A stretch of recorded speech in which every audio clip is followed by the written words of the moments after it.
Assalamualaikum warahmatullahi wabarakatuh, Sobat Nyobi TV dimanapun saat ini Anda berada. Dalam kesempatan kali ini, Nyobi TV akan mengajak kita untuk kembali kepada titik nol, sebuah titik di mana kita akan melepaskan semua apa yang telah kita yakini dan menempatkan diri kita seolah-olah belum memiliki keyakinan apapun, untuk mencoba mencari sebuah makna yang hakiki tentang Tuhan, tentang persepsi kita mengenai Tuhan. Besar harapannya apa yang Nyobi TV sampaikan dapat bermanfaat dan menambah sanah wawasan kita, sehingga jika dirasakan demikian, maka tidak ada salahnya untuk Anda menekan tombol like dan subscribe serta menyalakan tanda loncengnya untuk selalu mendapatkan update berita terbaru dari setiap video yang akan Nyobi TV unggah kemudian. Sobat Nyobi TV, dalam memaknai asal-usul manusia, maka saya pribadi mengira bahwasannya antara teologi dan pemikiran ilmiah manusia seharusnya tidak pernah berbenturan, bahwa dalam penjelasan secara teologis dalam ajaran agama manapun meyakini manusia berasal dari satu keturunan pasangan manusia saja, terlepas dari perbedaan mereka dalam menyebut nama. Begitupun dalam pemikiran ilmiah manusia, di mana jika manusia itu tercipta dari hasil dua pasangan manusia yang berkembang biak, maka seharusnya pemikiran ilmiah itu akan terbentur pada manusia berasal dari dua pasang manusia saja sebagai cikal bakal peradaban, terlepas dari timbulnya pemikiran-pemikiran lain mengenai teori evolusi yang menyebut manusia berasal atau berevolusi dari kera, yang kemudian teori itu sangat rapuh dan terbantahkan. Sehingga ketika kita sepakat bahwa umat manusia memiliki satu garis keturunan yang sama sebagai nenek moyang umat manusia, yang jika dalam keyakinan saya pribadi bernama Adam dan Hawa, di mana dari Adam dan Hawa lah cerita mengenai Tuhan itu bermula, dan kemudian diceritakan berulang-ulang kepada anak cucunya, untuk anak cucunya kemudian mengenali Tuhan dan mengajarkannya kembali kepada keturunan-keturunan mereka kelak, terus menerus hingga generasi kita sekarang.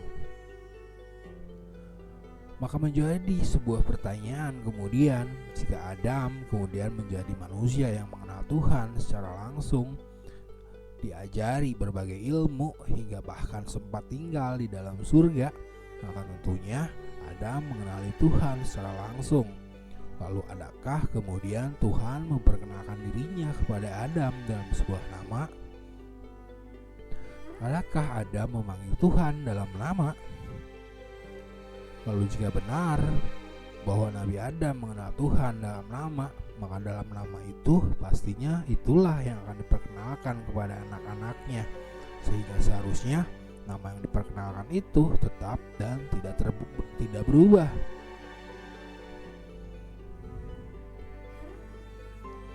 Sobat Nyobi TV, tetapi menjadi sebuah tanda tanya besar kemudian jika benar Nabi Adam menceritakan tentang Tuhan dan nama Tuhan kepada anak cucunya, tetapi mengapa kemudian tidak ada kesamaan dari cara manusia memanggil Tuhan hingga manusia yang ada sekarang?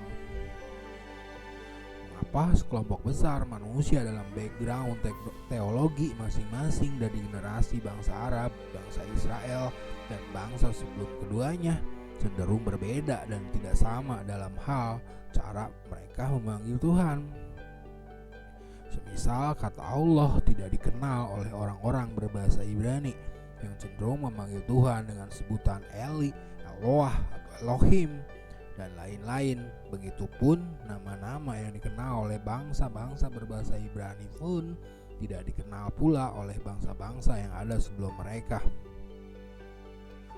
Bukankah jika Nabi Adam menceritakan nama Tuhan kepada anak cucunya, seharusnya nama itu tetap terjaga dan tidak akan pernah berubah? Lalu mengapa manusia kemudian menyebut Tuhan dengan sebutan yang berbeda-beda? Adakah nama Tuhan telah diselewengkan? Ataukah memang Tuhan tidak memperkenalkan diri dalam nama, melainkan justru manusia yang memberikan sebutan atau gelar untuk Tuhan berdasarkan bahasa mereka masing-masing, tetapi tetap dimaksudkan untuk satu figur yang sama, Satu figur satu-satunya seperti yang diceritakan Bapak seluruh umat manusia kepada anak-anaknya yang terpelihara hingga generasi kita sekarang hanya merupakan suara seorang yang awam yang mencoba mencari titik temu dari berbagai persepsi mengenai sebutan bagi Tuhan. Wallahu a'lam bishawab. Terima kasih sudah menonton. Wassalamualaikum warahmatullahi wabarakatuh.